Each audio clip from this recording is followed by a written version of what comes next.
좋으신 하나님, 좋으신 하나님, 참 좋으신 나의 하나님. 우리의 기도를 응답해 주시는 우리의 기도를 응답해 주시는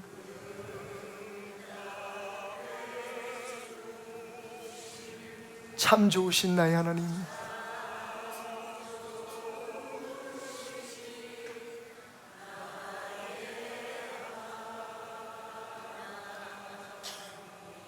한 번 더 고백합니다. 좋으신 하나님, 좋으신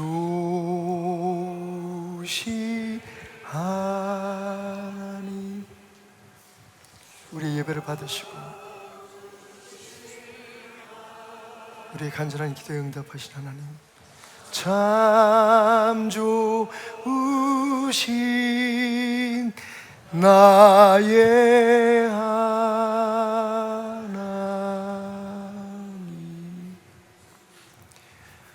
포항처치 베들교회 오신 여러분들을 환영합니다. 우리가 찬송가, 찬송이 있는 가을이라고 하는 주제로 설교 시리즈를 함께하고 있습니다. 오늘 그 두 번째 시간으로 오늘도 지난주처럼 우리 성도들 가운데 항상 조용하게 자기 자리를 지키시지만 평생에 주님을 의지하며 찬양하며 자녀들을 양육하고 또 교회에서 눈물의 기도로 한평생을 사셨던 그 한 분을 소개하면서 그분의 찬양을 또 여러분들에게 소개해 드릴까 합니다. 안타깝게 오늘은 그분을 직접 만나거나 혹은 영상을 뜰 수가 없었습니다. 왜냐하면 지난달 향년 85세로 우리 주님의 부르심을 받으셨기 때문입니다. 오늘 우리가 함께 나눌 찬송가는 고 곽계순 권사님께서 평생에 가장 즐겨 부르셨던 찬송가 384장 나의 갈 길 다가도록입니다.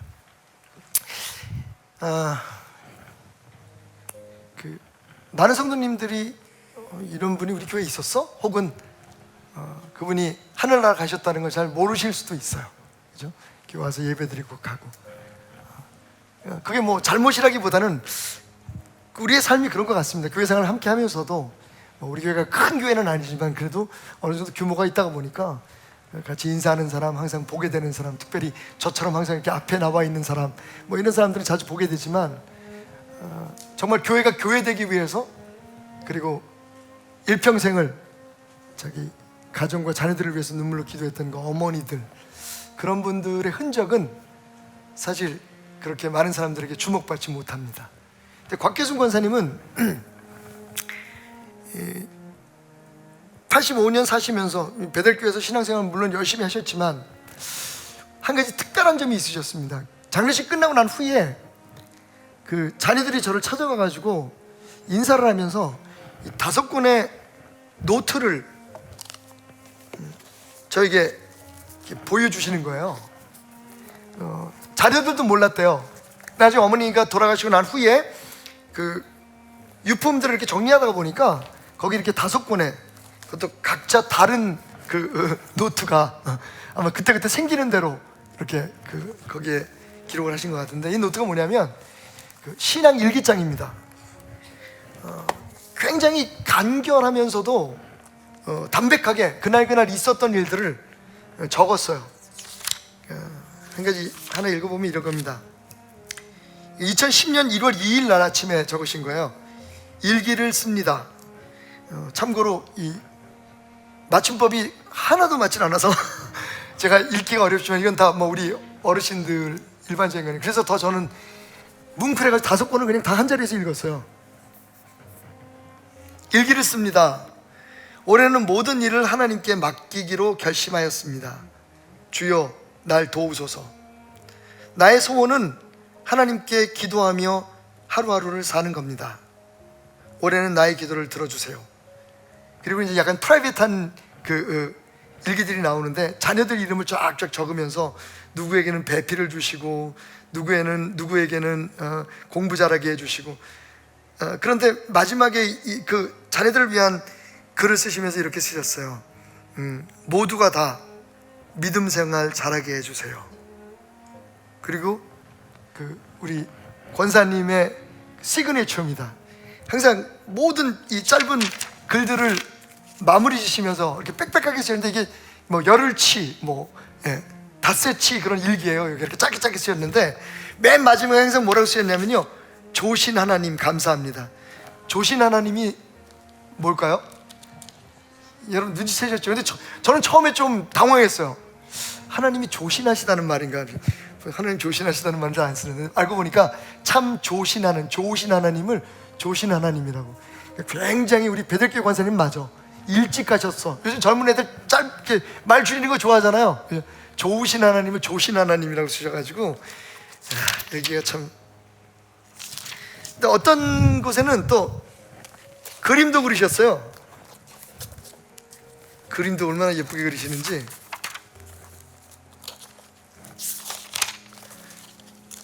제가 어디다 골라놨는데 이 책인가 아닌가 봐요.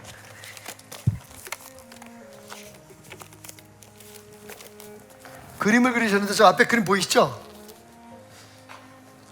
이게 6월 목단인가? 화투책에 그린 이렇게 나무에 핀 꽃 읽어보니까 작약은 아니고 목단인 것 같아요. 예. 거기 뭐라고 쓰였냐면 2019년 9월 8일 그렸습니다. 조신 하나님 언제나 나를 도와주십시오. 아멘. 감사합니다. 그렇게 쓰셨어요. 우리 권사님의 글 중에 딱 하나만 더 여러분들에게, 참고로 권사님의 일기를 혹시 제가 읽을 때에 신뢰가 되지 않을까 해서 그 자녀분들에게, 유가족들에게 양해를 구했다는 말씀을 드리면서,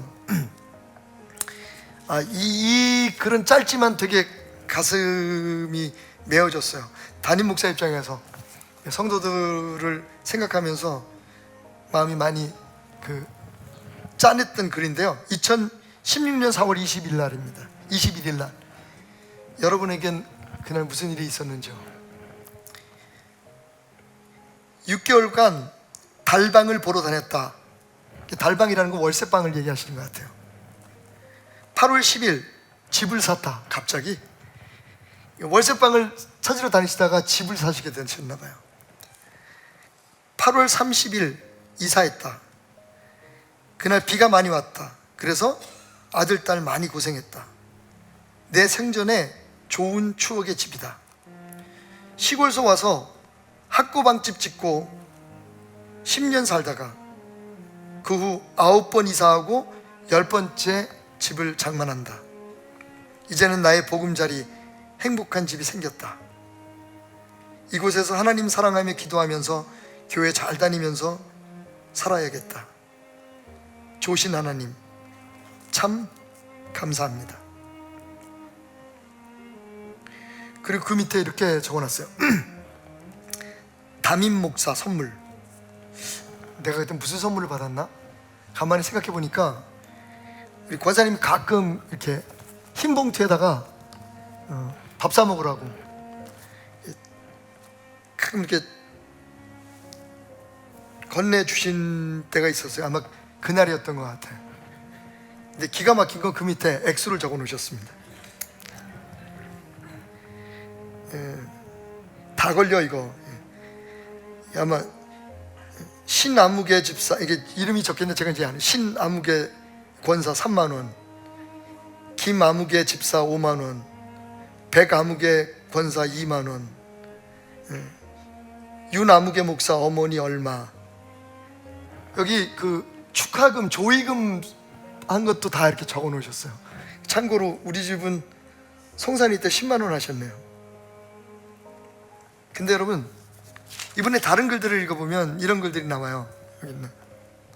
아침에 노인정 가서 밥 해주고 재밌게 놀다가 왔다. 여러분, 이 곽계순 권사님이 연세가 드셨는데도 노인정 가서 이렇게 밥을 해주시면서 거기서 이제 용돈을 벌어서 쓰셨어요. 그리고 그 중에 10만 원을 이 부족한 종의 아들 장가 든다고 축하금을 한 거죠. 그리고 고생한다고 목사님 밥 사 먹으라고 이렇게 3만 원씩 주시고, 아이고 액수를 공개하고 말았네. 그런데 그 글들 가운데 그렇게 일기를 짧게 쓰시고 그 밑에 그날의 찬송, 사실 이 큐티나 말씀 묵상은 이렇게 해야 돼. 말씀 한 구절 쓰시고요, 그 밑에다가 찬송가를 쓰셨는데 나중에 그 자녀들에게 알아보니까 그 찬송가가 제일 애창하시던 찬송가였대요. 지금 잔잔하게 첼로 연주로 들려지고 있는 나의 갈 길 다가도록.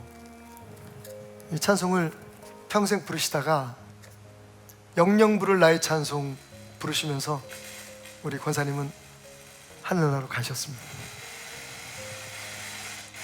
생각해보면 아마 이 찬송가 384장 나의 갈 길 다가도록이 우리 권사님의 그 백그라운드 음악이 아니었나, 인생의 BGM이 아니었나 라는 생각을 해봅니다.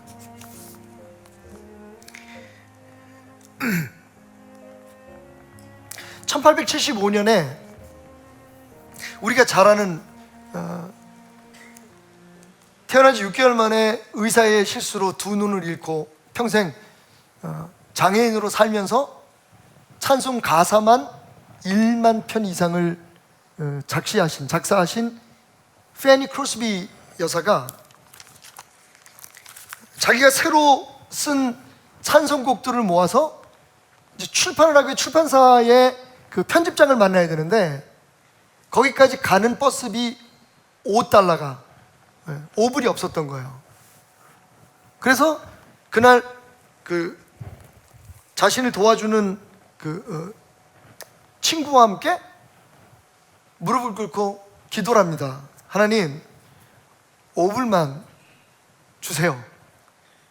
더도 말고 5불 주시면 그 5불로 차를 타고 와서 하나님이 제게 주신 그 찬송들을 많은 사람들에게 나눌 수 있도록 출판을 하려고 합니다.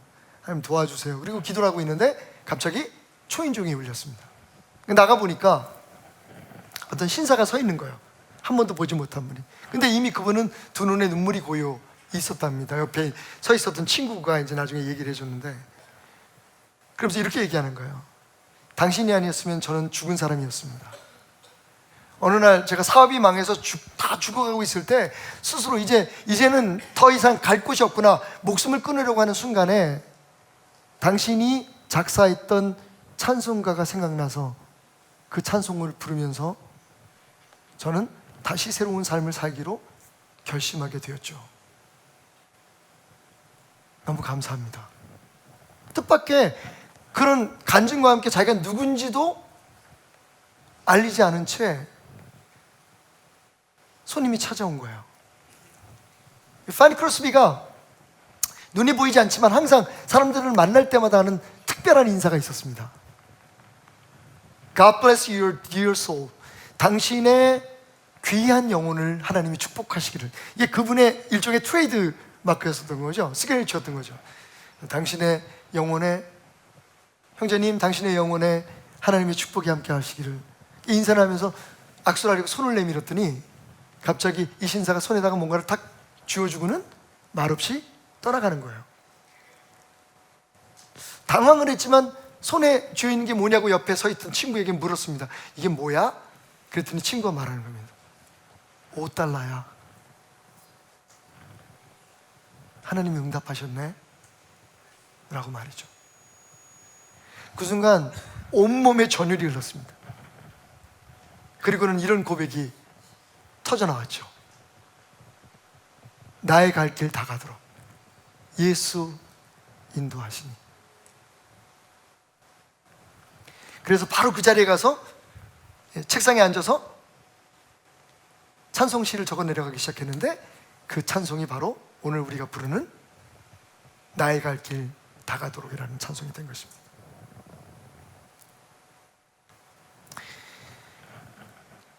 이 나의 갈 길 다가도록이라는 찬송을 부르면 생각나는 말씀이 있죠. 바로 사도 바울의 유언과 같은 오늘 우리가 함께 나눴던 본문 말씀입니다.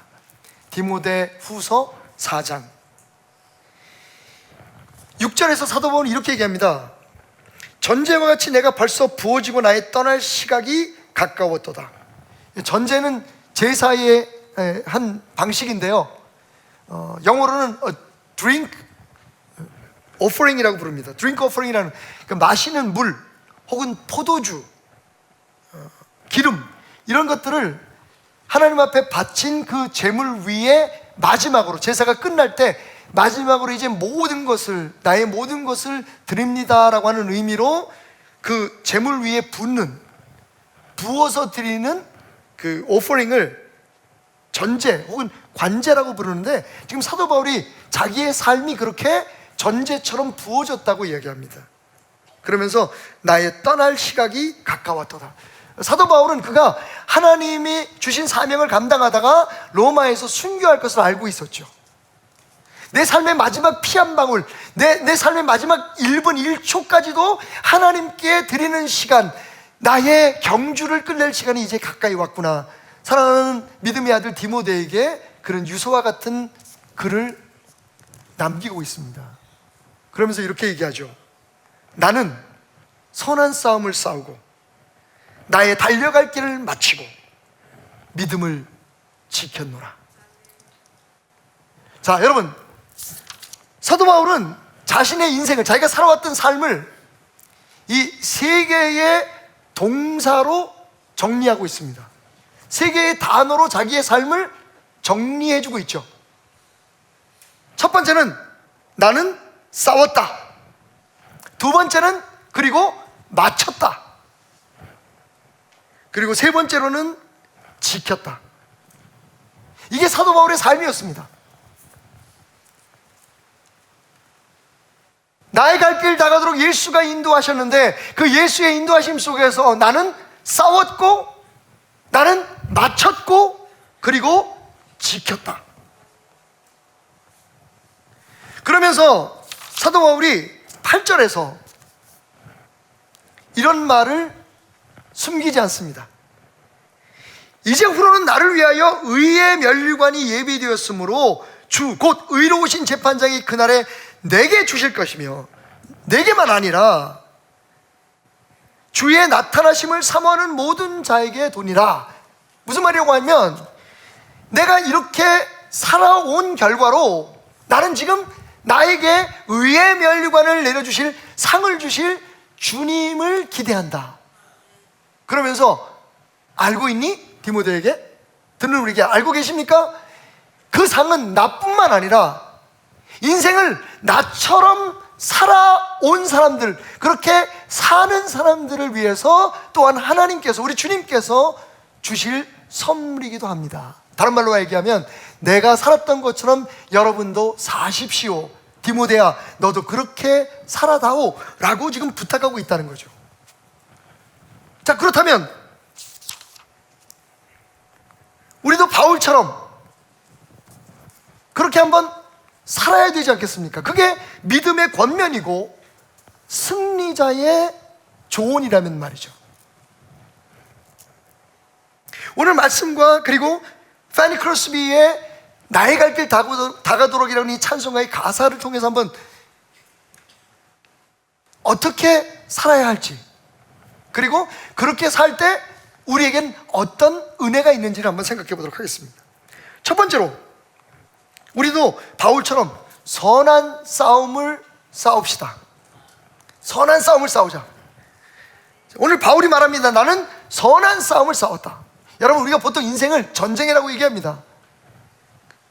우리가 신앙적으로도 영적 전쟁이라고 얘기를 합니다. 근데 여러분, 여기서 우리가 놓치지 말아야 할 하나의 단어가 있죠. 그게 뭡니까? 싸움은 싸움인데 어떤 싸움이 되어야 된다?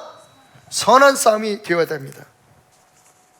영어 성경에는 I have fought the good fight. 나는 좋은, 선한 싸움을 싸웠다. 여러분, 성경적 언어로, 신앙 언어로 선하다는 것은 무엇을 뜻합니까? 하나님을 뜻합니다. 왜냐하면 우리가 뭐라고 얘기하죠? 선한 사람은 이 세상에 하나도 없다. 선하신 분은 오직 한 분, 하나님뿐이다. 모든 것을 합력하여 선으로 이루신다고 얘기할 때 우리는 그냥 인간적으로 내게 좋은 것, 내가 바라는 어떤 좋은 소망이 이루어지는 것으로 생각하겠지만, 여러분, 그 말을 했던 사도 바울은 하나님의 뜻이 이루어질 것이라고 하는 것을 우리에게 선포하고 있었던 거죠. 여기서 선한 싸움이란 하나님께서 기뻐하시는 싸움을 얘기합니다.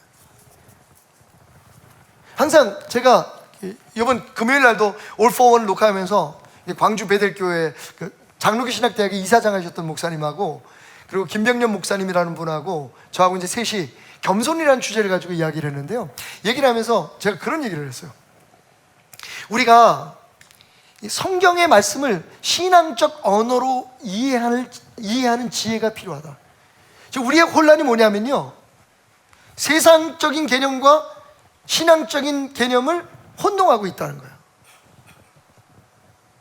그 대표적인 케이스가 시험입니다. 여러분, 세상에도 시험 치르죠. 근데 세상에서 말하는 시험과 교회에서 내가 시험에 들었다고 말하는 그 시험은 전혀 다른 겁니다. 그죠? 근데 이거를 우리가 가끔 혼용해서 이해하고 혼돈해서 우리의 삶에 적용을 해요.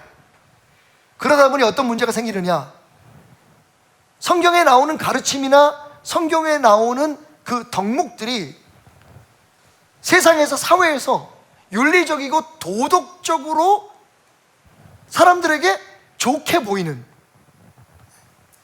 그런 가치로 해석될 때가 있습니다. 다시 말씀드리지만, 우리가 예수 그리스도를 믿고 하나님의 백성이 되면 당연히 세상 앞에 예수의 그 사랑, 예수의 성품을 나타내서 착하고 좋은 사람으로 보여줘야 되는 게 맞죠. 착하고 좋게 살아가야 되죠. 근데 반대로 우리가 착하고 선하게 살아야만 그리스도인이 되는 건 아닙니다.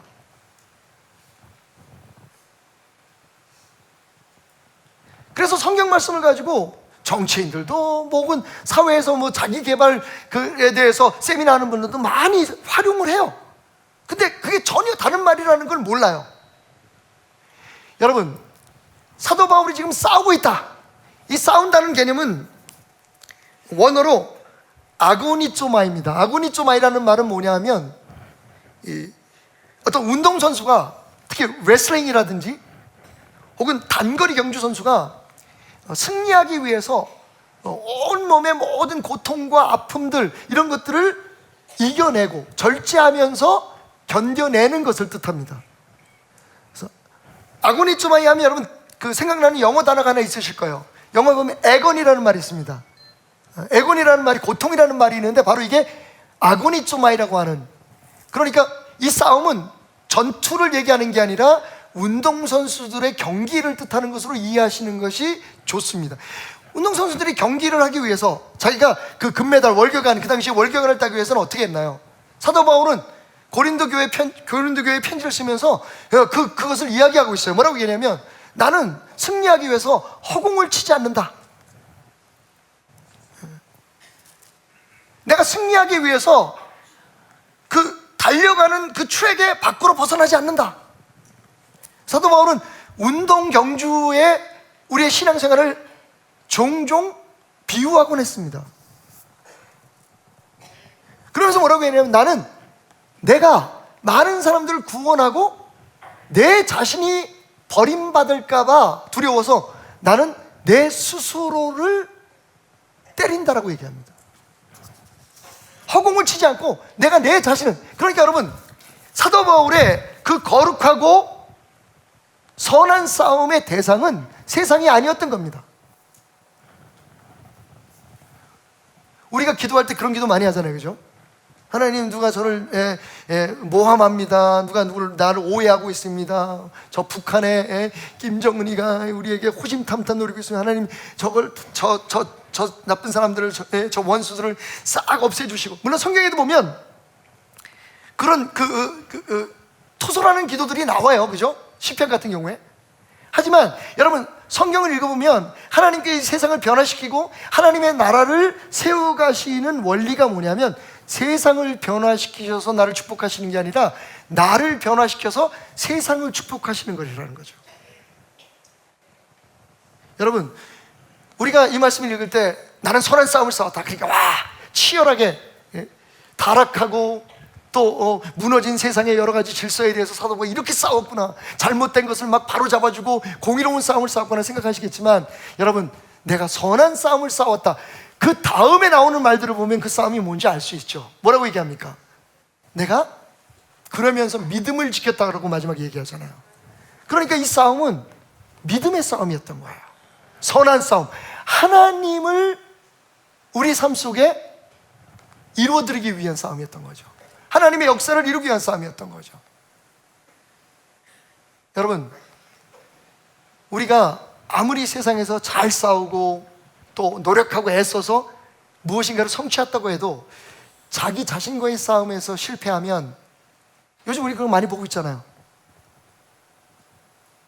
그건 하나님 앞에서 상 받을 만한 삶이 아닙니다.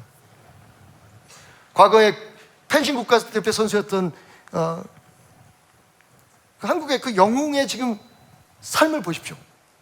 한때는 정말 누구보다도 자애롭고 좋은 아비요 남편이고, 한 번 출연할 때마다 한 편에 1억 원이 되는 그 돈을 받아가면서 영화, 뭐 연극, 뭐 이런데 정말 좋은 이미지로 나왔던 그 한 남자 배우의, 그 사람뿐만 아니라 주변에 가수들, 뭐 이런 사람들의 삶을 보십시오.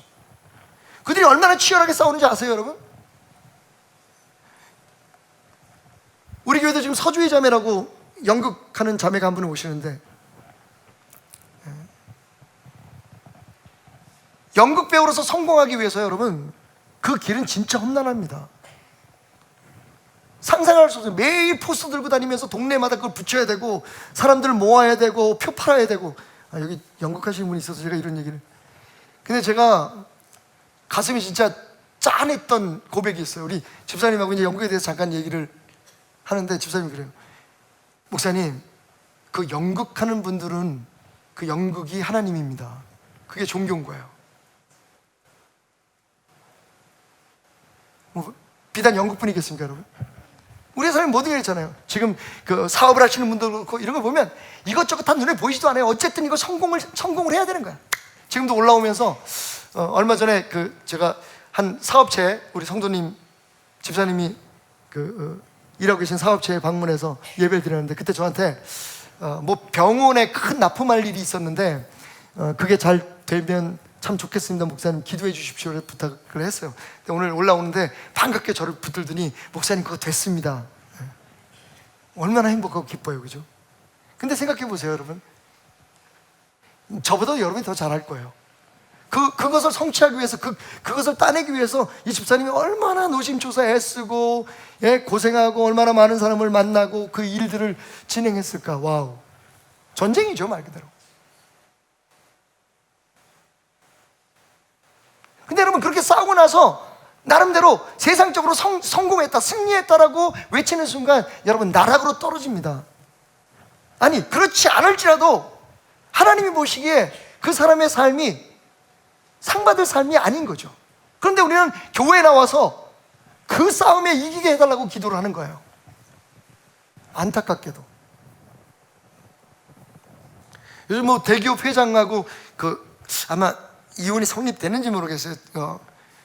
이혼 소송을 하고 있는 과거에 한 대통령 딸을 제가 개인적으로 만난 적이 있습니다. 국민일보에서 운영하는 국민 리더스 클럽이라고 하는 곳에서 그분 강연을 듣고 마침 같은 테이블에 앉아서 이런저런 얘기를 했는데, 굉장히 그냥 우리가 생각할 때 이 대통령 딸이니까 뭐 저러고 하겠지 뭐 그런 생각했는데, 보니까 믿음도 좋으시고 굉장히 생각이 열려있고 너무 좋았어요. 저는 그 자리에서 몇 분 목사님들이 앉아 계셨는데 박종화 목사님 이런 분들 앉아가지고 같이 이제 김영훈 회장님이 그때 회장님이셨는데 같이 앉아가지고 얘기를 하다 보니까 굉장히 이분이 그냥 이 자리에 쓴 게 아니구나라고 생각을 했어요. 근데 요즘 뭐 아무래도 유명한 분이다 보니까 신문에 막 나오는 거 보면 너무 속이 상해 죽겠어요. 왜 그렇게 믿음 좋은 저분이 저런 일을 당해야 될지.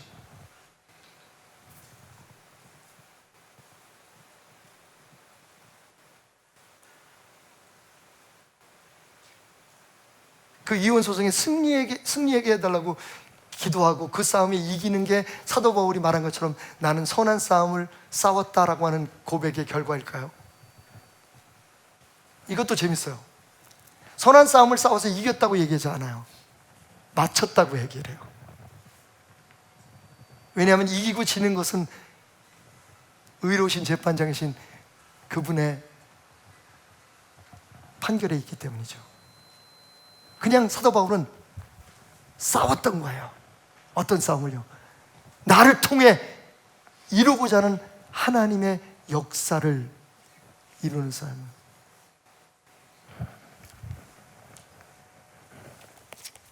저는 여러분들이 사탄과 싸워서 승리하고 세상의 여러 가지 정말 하나님의 영광을 가리는 일들과 그런 문화와 싸워서 승리하는 여러분 되시길 바랍니다. 그런데 그것에 승리하기 위해서는 여러분 자신과의 싸움에서 이겨야 돼요.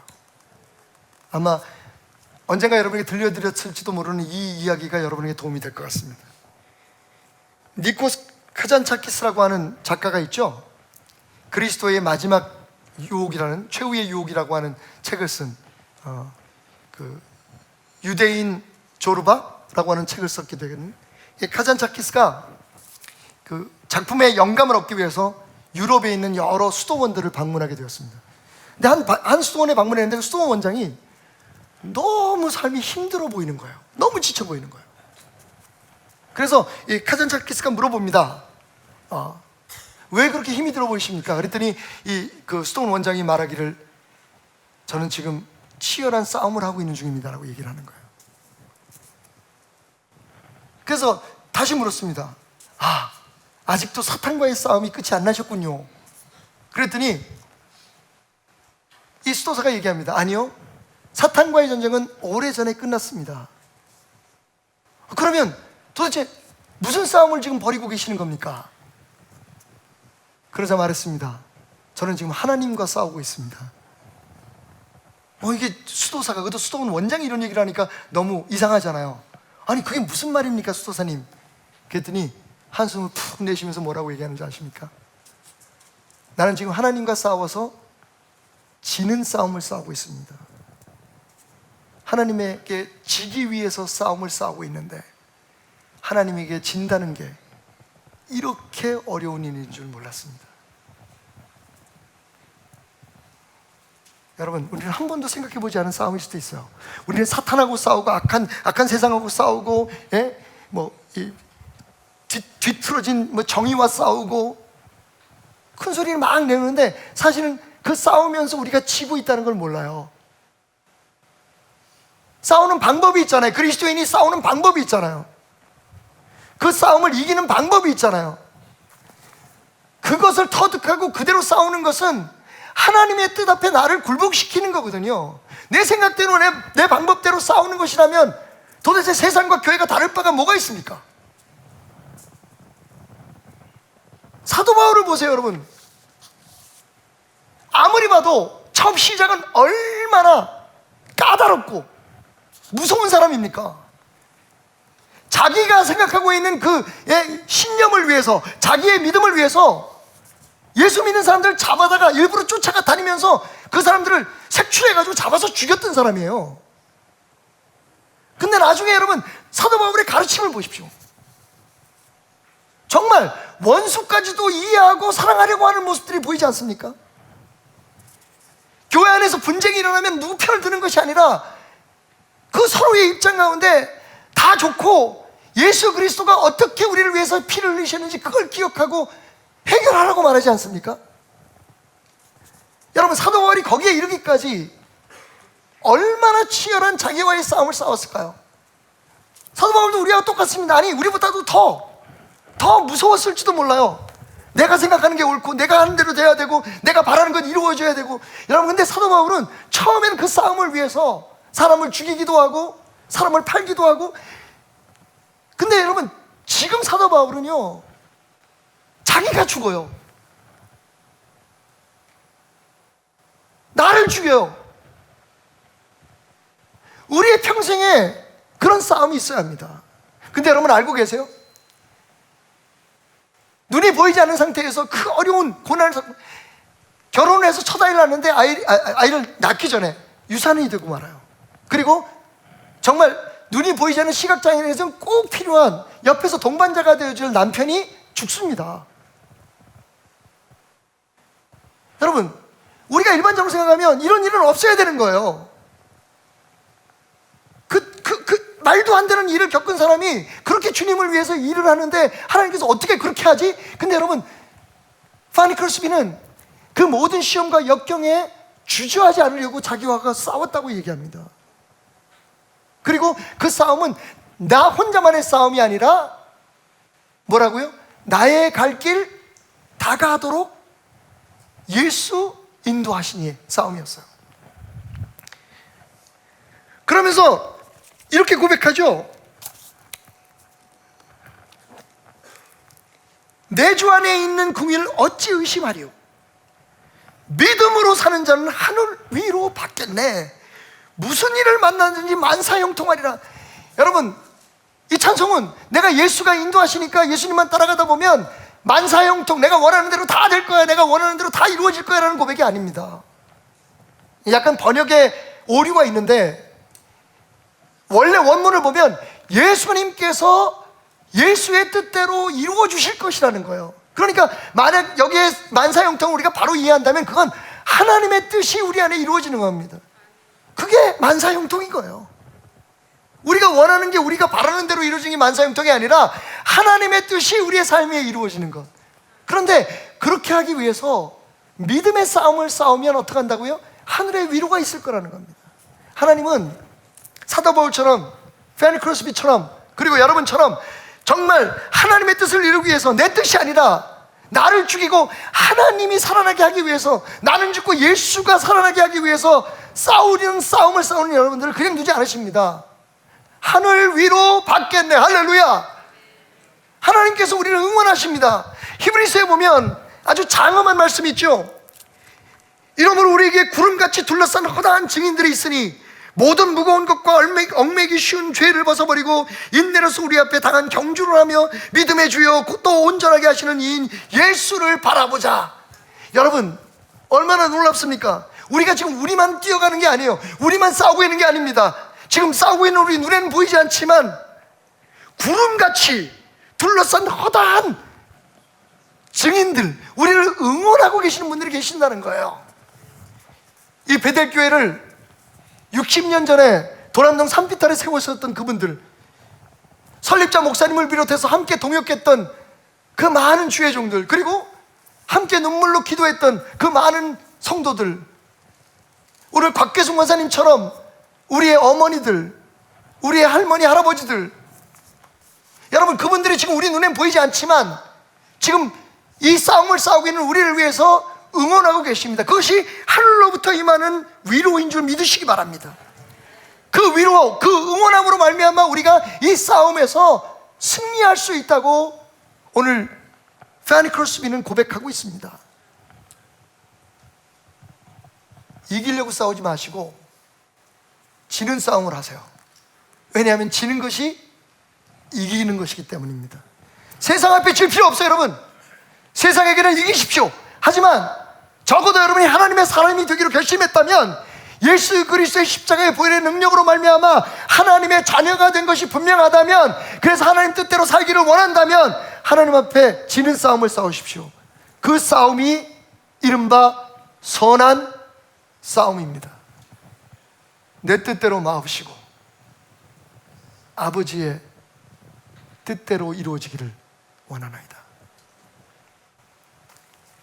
그 싸움을 싸워야 이기든 지든 하늘의 면류관이 우리를 기다리고 있을 것입니다. 두 번째로 그 선한 싸움을 싸우면서 사도 바울은 이렇게 고백하죠. 나는 달려갈 길을 마쳤습니다. I have finished the race. race라고 하는 말로 번역을 해놨는데요, 경주 말 그대로. 이 얘기는 뭡니까?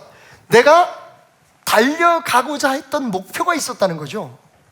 달려갈 길을 마쳤다. 마쳤다는 것은 내가 목표하고 내가 꿈꿨던 그 자리에 지금 내가 와 있습니다.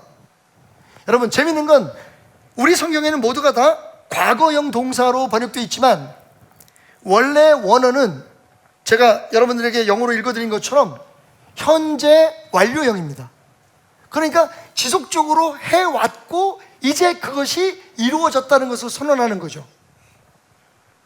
여러분, 여러분의 인생의 골은 무엇입니까?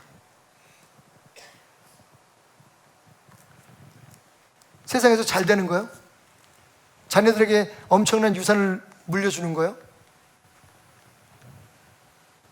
적어도 사도 바울은 그 경주를 이야기하고 있지는 않습니다. 사도 바울의 고백에 보면 내가 지금 붙잡았다 아니다, 다 이루었다는 것도 아니다, 오직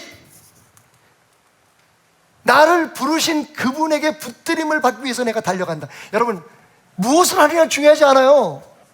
여러분의 직업이 뭔지, 여러분의 지금 환경이 어떻게 됐는지, 여러분의 주머니에, 여러분의 계좌에, 혹은 여러분의 머릿속에 무엇이 얼마나 들어있는지 그게 중요하지 않습니다. 왜냐하면 그분에게 붙들림을 받는 것이 목표가 되는 삶은요, 그런 것과는 무관하기 때문입니다. 오히려 그런 것들을 통해서 그 목표를 이룰 수 있는 것이죠.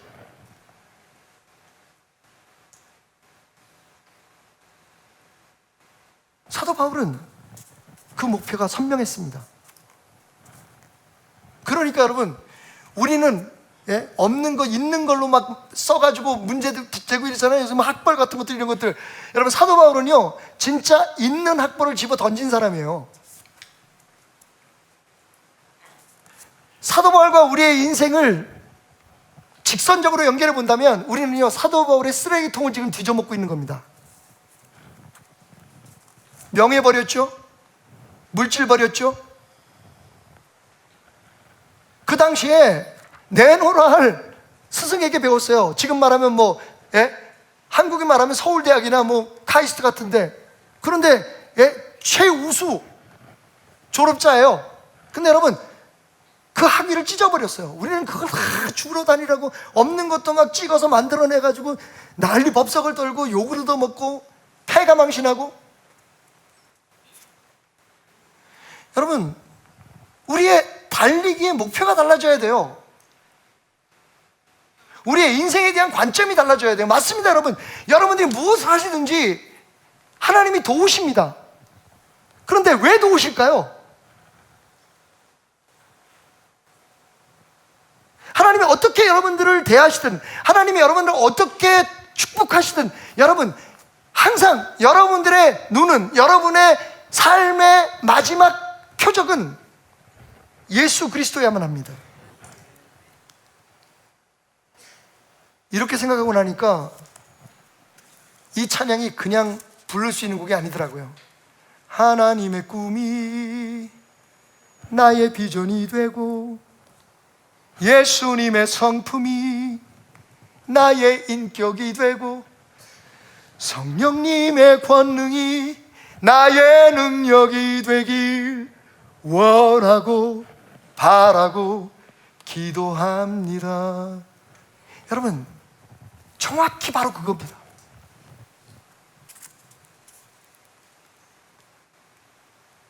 그래서 사실은 내가 힘을 얻으려고 하거나 영예를 얻고 명예를 얻으려고 하는 게 아니라 힘을 내려놓고 내 명예와 내 영예도 내려놓을 수 있는, 이기는 게 목표가 아닌 하나님 앞에 인정받는 게 목표인 레이스. 여러분, 그 얘기 아시죠? 어느 한 교도소에서 어버이날을 맞아서 가족들을 초청을 해서 운동회를 열었습니다.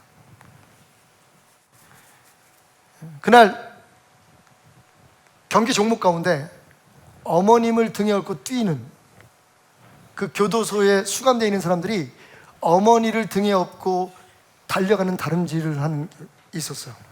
그 경주에서 땅 하고 출발 신호가 울렸습니다. 그런데요, 어머니를 업은 그 아들들이 달리질 않는 겁니다. 서로 누가 먼저 가라고 눈치를 하면서 서로 늦게 가려고 천천히 어머니를 업고 가는 거예요. 왜 그랬을까요? 거기에서 이겨가지고 뭐 맛있는 초콜릿 초코과자 하나 얻어먹는 것보다 정말 미안하고 너무 죄송한 그 어머니 내 등에 업고 조금이라도 더 있고 싶은 게 꿈이었죠. 그 경주의 목표는 이기는 게 아닙니다. 가장 늦게, 가장 마지막으로, 가장 오랫동안 그 어머니를 너무 미안하고 고마운 그 어머니를 등에 업고 있는 거죠.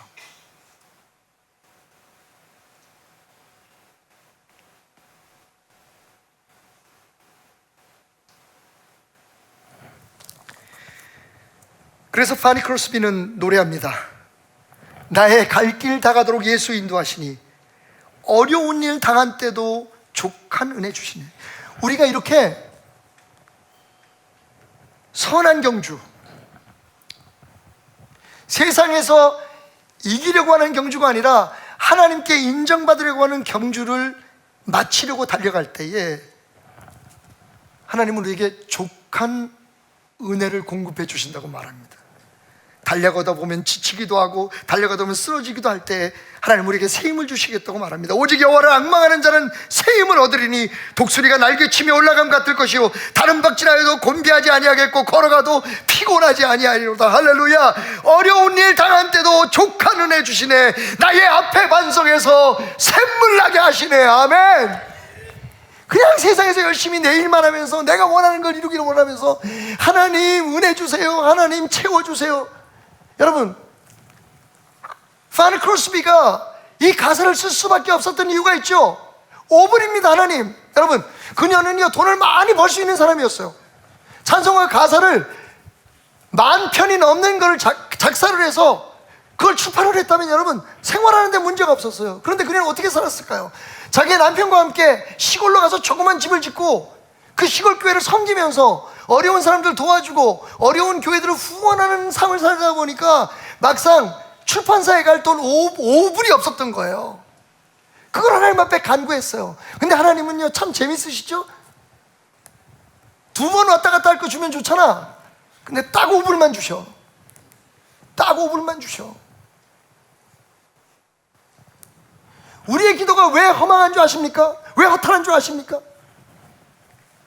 하나님의 뜻을 이루기 위한 경주를 위한 기도가 아니라 그냥 이 땅에서 하나님을 이용해서 하나님의 이름을 들먹여서 하나님의 능력으로 우리가 원하는 것을 이루기를 원하는 잘못된 레이스를 하는데 승리하게 해달라고 기도하기 때문입니다.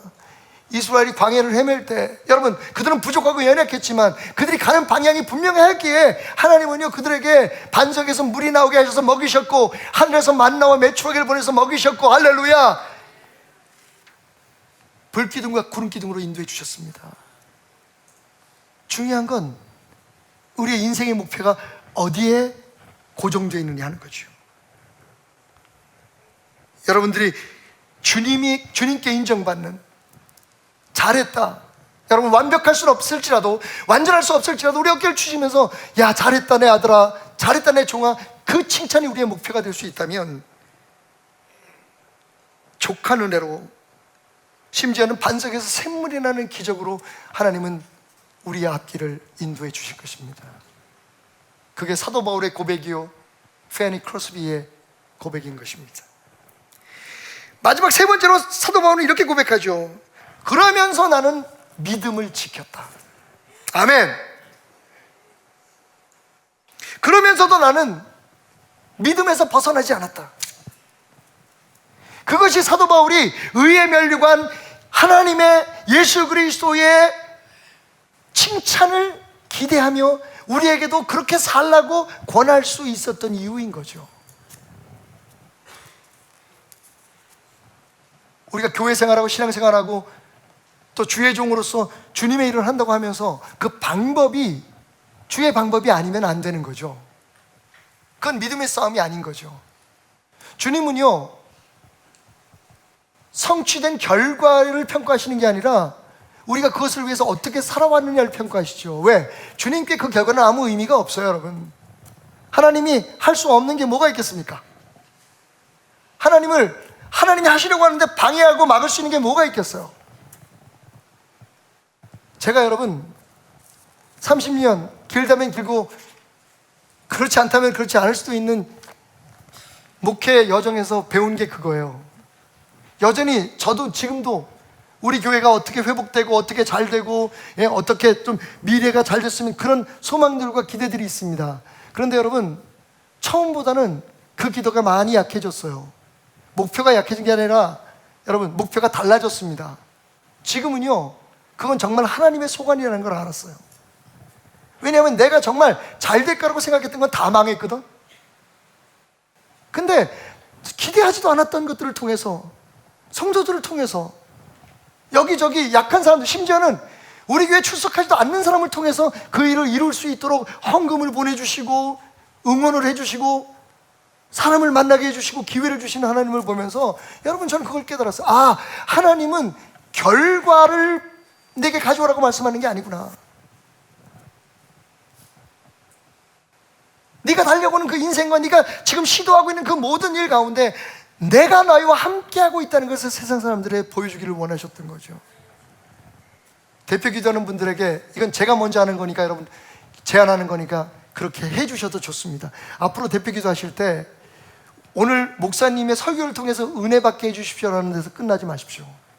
저는 여러분들에게 단물만 쭉 빨리다가 버려지는 껌이 되고 싶지 않습니다. 여러분 제가 이 자리에서 여러분들이 은혜 받을 수 있는 얘기를 얼마든지 베껴서 할 수 있고 얼마든지 흉내내서 할 수 있고 저는 그렇게 언변이 좋은 사람은 아닙니다만 여러분들을 유혹하고 미혹하고 설득하고 흥분시킬 수 있습니다. 물론 여러분의 그 기도 속에 다 포함되는 건 알지만 거침없이 이렇게 기도해 주십시오. 오늘 말씀이 우리에게 은혜가 되고 우리 목사님이 그 말씀대로 살아가는 모습을 통해 우리로 은혜 받게 하소서. 저도 여러분에게 그걸 기대할 테니까요.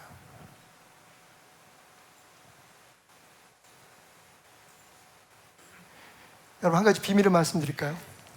이건 영업 비밀인데 여러분들이 여러분 자녀들 뭐 학교 문제나 오늘도 이제 예배가 끝나고 나면 아이들을 위해서 축복 기도하는 시간이 있을 텐데 좋은 대학 들어 보내주십시오.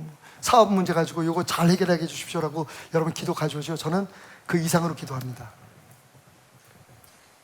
그게 여러분의 인생의 최종 목표가 아니라는 걸 알기 때문에.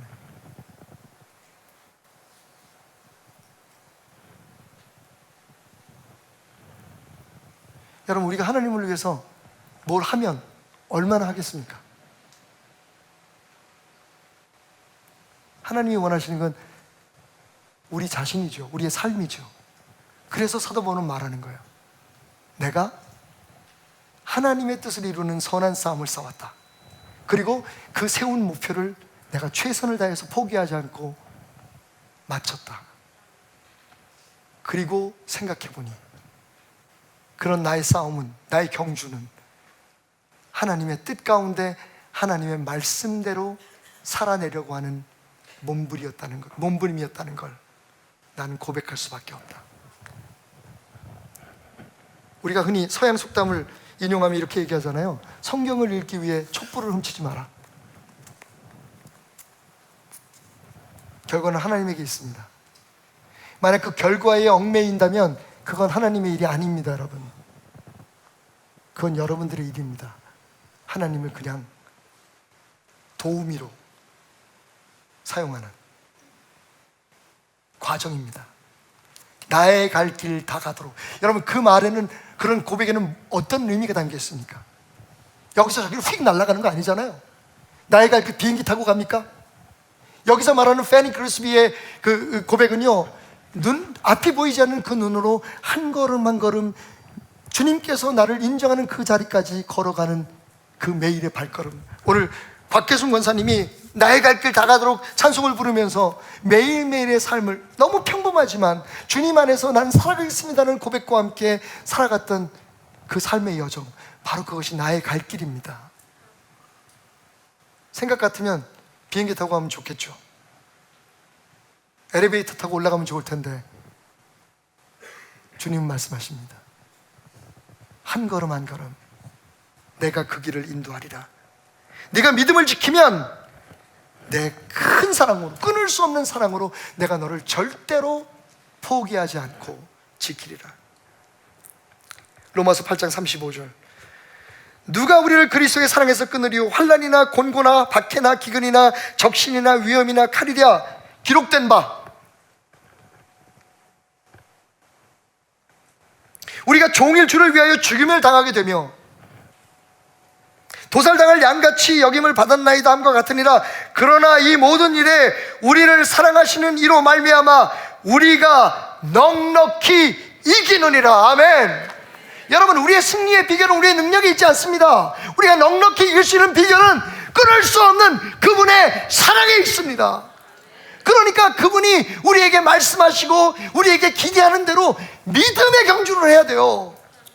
방법이 어떠면 어때? 우리가 그냥 잘 되면 되지. 다른 교회보다 커지고 다른 사람들보다 더 큰 일을 이루고 다른 사람들이 존경하고 다른 사람 칭송하고 다른 사람을 부러워할 만큼 그런 삶을 살면 되지. 여러분, 아닙니다.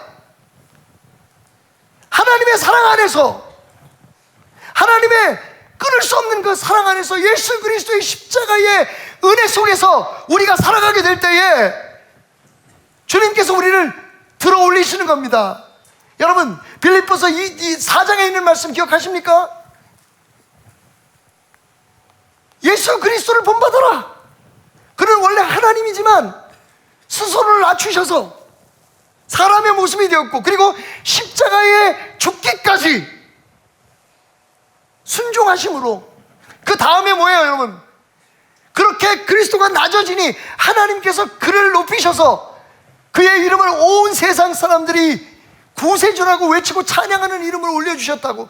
여러분, 그게 예수 믿는 사람의 성공의 비결과 세상 사람들의 성공의 비결이 다른 거예요. 세상에서는요, 내가 누군가 어떤 모든 힘들, 모든 리소스를 다 끌어들여가지고 기어 올라가서 성공해야 되지만, 하나님의 사람의 성공은요, 하나님 앞에 인정받을 만큼 스스로를 낮춤으로 하나님께서 그 사랑으로 우리를 띄워주실 때, 하나님의 뜻대로 우리를 들어 올리실 때에 그 자리에 올라가는 거. 할렐루야.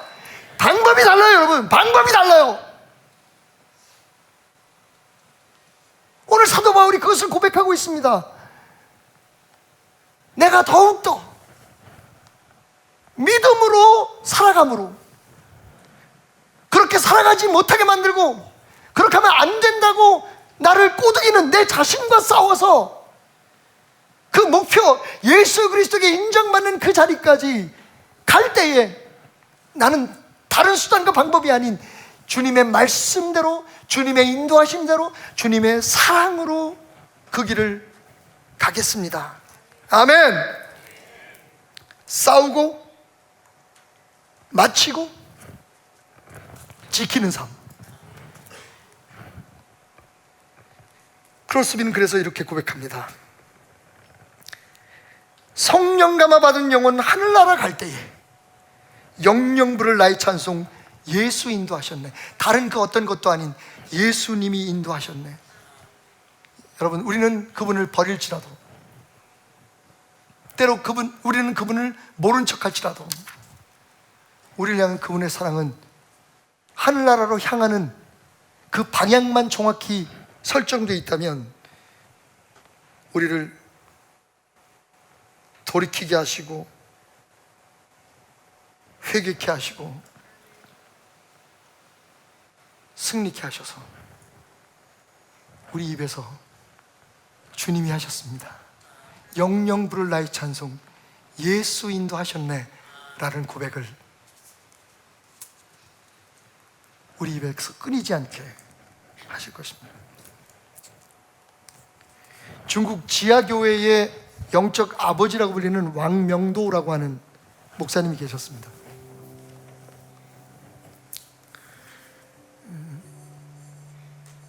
이분이 18살에 죽을 수밖에 없는 병에 걸렸는데요, 그 동네에 선교사님 한 분이 찾아오셔가지고 우리 예수 한번 믿어보자, 어차피 죽을 목숨이라면 예수 한번 믿어보자, 그 말에 끌려서 예수님을 알게 되고 정말 기적같이 그 몸에 죽을 병이 낫습니다. 그래서 주님을 위해서 전도자가 돼서 젊은 날 열심히 여기저기를 돌아다니면서 중국 내륙 여기저기를 돌아다니면서 1950년대 이전이니까요, 돌아다니면서 교회들을 개척하고 아직 불모지였던 그 중국 땅에 예수를 전하는 삶을 살았는데 1949년입니다. 1949년에 중국이 공산화가 되죠. 그러면서 제일 먼저 한 게 그 중국 땅에 있는 모든 종교들을 말살시켜버리는 거였습니다. 일본이 서양에서 들어온 기독교라는 종교였죠. 교회를 급습하고 그 교회 지도자들에게 얼토당통하지 않은 그런 그 죄목을 씌워가지고 죽이고 수용소에 보내고, 그 과정에서 왕명도 목사가 끌려갑니다. 그리고 얼마나 모진 그 고문을 받았는지 마지막에는요, 예수님을 부인합니다. 내가 여태까지 얘기했던 건 전부 다 뻥이다. 예수는 없다. 왕명도가 그렇게 변질이 되니까요, 배반을 하니까 얼마나 중국 공산당이 좋았어요. 그래서 그 사람을 내보냅니다. 너 나가서 예수 전하지 말고 지금 여기서 했던 그 진술대로 예수는 없다, 가짜라고 얘기해라. 근데 막상 감옥에서 나온 왕명도 목사 마음은 지옥 같았어요. 참다 못한 그는 며칠 동안 울면서 기도하다가 자기 목에 팻말 하나 걸고 중국 공산당 정부청사 앞에 서서 1인 시위를 시작합니다. 거기 뭐라고 써 있는 줄 알아요? 나는 예수님을 배반한 베드로입니다. 예수님은 살아계십니다. 부활하셨습니다. 난리가 난 거죠. 다시 잡혀 들어갔어요. 그리고 그때부터 19년 동안 소위 인간 정신을 세뇌하고 바꿔놓는다고 하는 교화소에 들어가서 19년의 노동을 합니다. 근데 그 일 중에서 뭘 시키는 줄 아세요? 인분을 푸는 일을 시켰어요. 똥 치우는 일을 시켰다고요. 그렇게 정말 예수를 배반할 수 없다는 그 마음 때문에 세상에 잘 살고 부귀영화를 누릴 수 있는 그 삶을 포기하고 19년, 거의 20년 동안의 그 삶을 살던 왕명도 목사는 55세에 그 공산당이 야, 저렇게 살면 저거 죽을 것 같아, 내보내. 그래서 아주 몸이 너무 극도로 쇠약해진 상태에서 감옥에서 다시 나오게 됩니다. 교화소에서 나오죠. 그리고 거의 누워서 설교를 하듯이 돌아다니며 지하교회에 아직도 남아있는 그리스도인들을 향해서 복음을 전합니다. 그 모습이 얼마나 장엄하고 장렬했는지. 인도에 그 신학자이고 변증학자인 사람이 있어요. 그 자카라이라고 하는 분인데, 이분이 그 왕명도 목사를 일부러 만나기 위해서 인도에서 왔습니다. 그리고 그분에게 묻죠. 당신이 죽음을 각오하고 다시 예수 그리스도에게 돌아온 이유는 뭡니까? 그리고 19년, 20년 동안 그 똥 치우는 일들, 그 모진 고난과 역경과 고문을 이겨낼 수 있는 비결이 뭐죠? 라고 물었습니다. 그때 왕명도 목사가 힘없는 소리로 한국의 찬송을 통해서 그 이유를 말했습니다. 그는 약하고 힘없는 목소리로 이렇게 찬송하기 시작했습니다. 나의 갈 길 다가도록 예수 인도하시니 내 주 안에 있는 긍휼 어찌 의심하리요. 믿음으로 사는 자는 하늘 위로 받겠네. 무슨 일을 만나든지 만사 형통하리라. 무슨 일을 만나든지 만사 형통하리라.